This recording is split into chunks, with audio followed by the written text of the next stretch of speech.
மயிலம் திருக்கோயிலுக்கு சென்று மயிலம் தொகுதியிலே சிவிஎஸ் அவர்கள் யாருக்கு சொல்லுகிறாரோ அவர் வெற்றி பெற வேண்டும் என்ற ஆசையை பெற்று நான் இங்கே வந்து நிற்கிறேன். அவர் யாருக்கு வேண்டுமானாலும் சொல்லட்டும், அதை பற்றி கவலை இல்லை. அவர் சொல்லக்கூடிய வேட்பாளர் யாராக இருந்தாலும் அவருக்கு வாக்களிக்க வேண்டும். நீங்கள் எனக்கு முன்னாலே பேசிய சகோதரர் சிவிஎஸ் அவர்கள் தமிழ்நாட்டினுடைய அரசியல் நிலவரங்களை எல்லாம் புட்டு வைத்தார்கள். இந்த மாவட்டத்தை பொறுத்தவரை அனைத்து இந்திய அண்ணா திராவிட முன்னேற்றக் கழகம் மட்டுமல்ல, இந்த மாவட்டத்தில் இருக்கக்கூடிய இந்த இயக்கத்தை மிகவும் கட்டுக்கோப்போடு இன்றைக்கு நடத்தி கொண்டிருக்கிற பெருமை நம்முடைய சிவிஎஸ் அவர்களைத்தான் சாரும்.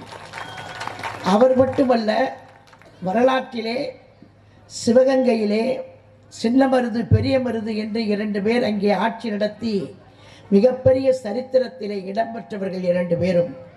இன்றைக்கு அதை போல பெரிய மருதுவாக சிவிஎஸும் சின்ன மருதுவாக நம்முடைய சகோதரர் ராதாகிருஷ்ணன் அவர்களும் சிவிஎஸ் அவர்களும் சின்ன மருது பெரிய மருது போல இருந்து இந்த விழுப்புரம் மாவட்டத்தை கண்போல காத்து வருகிறார்கள்.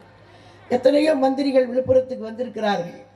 ஆனால் இவ்வளவு எளிமையாக மக்களோடு தொடர்பு ஏற்படுத்தி கொண்டு ஒரு அரசியல் கட்சியிலே இருந்தவர்கள் என்று சொன்னால் விரல் விட்டு கூட சொல்ல முடியாத அளவுக்குத்தான் இந்த மாவட்டம்.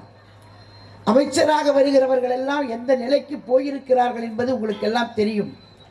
ஆனால் அருமை சகோதரர் சிவிஎஸ் அவர்கள் மட்டும் இந்த மாவட்டத்திலே விதிவிலக்காக எல்லாருக்கும் உதவி செய்து, யார் கேட்டாலும் இல்லை என்று சொல்லாத அளவிற்கு கட்சி பார்க்காமல், மொழி பார்க்காமல், மதம் பார்க்காமல், ஜாதி பார்க்காமல், யார் வந்தாலும் இல்லை என்று சொல்லாத அளவிற்கு அவர்களுக்கு உதவி செய்யக்கூடிய ஒரு மிகப்பெரிய மனப்பக்குவம் படைத்திருக்கக்கூடிய ஒரு நல்ல இதயத்திற்கு சொந்தக்காரன் தான் இந்த மாவட்ட கழகத்தினுடைய செயலாளராக உங்களுக்கு கிடைத்திருக்கிறார். அதுவும் இந்த மாவட்டத்தினுடைய அமைச்சராகவும் அவர் பொறுப்பேற்க இருக்கிறார்.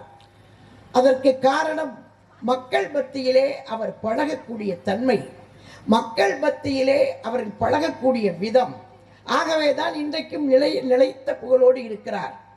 அது மட்டுமல்ல, இன்றைக்கு காலையிலே கூட இந்திய நாட்டினுடைய உள்துறை அமைச்சர் அவர்களை சந்தித்து பேசிவிட்டு நேற்றைய தினம் இந்திய நாட்டினுடைய குடியரசு துணைத் தலைவரிடத்தை அவருக்கு வாழ்த்துக்களை தெரிவித்துவிட்டு இங்கே வந்து அமர்ந்திருக்கிறார். எங்கே டெல்லி பட்டணம் எங்கே இருக்கிறது, தீவனூர் எங்கே இருக்கிறது, கணக்கு போட்டு பாருங்கள். காலையிலே போய் டெல்லியிலே இருந்து 2 பெரிய தலைவர்களை சந்தித்து விட்டு இங்கே வர வேண்டும் என்கிற அவசியம் கூட இல்லை.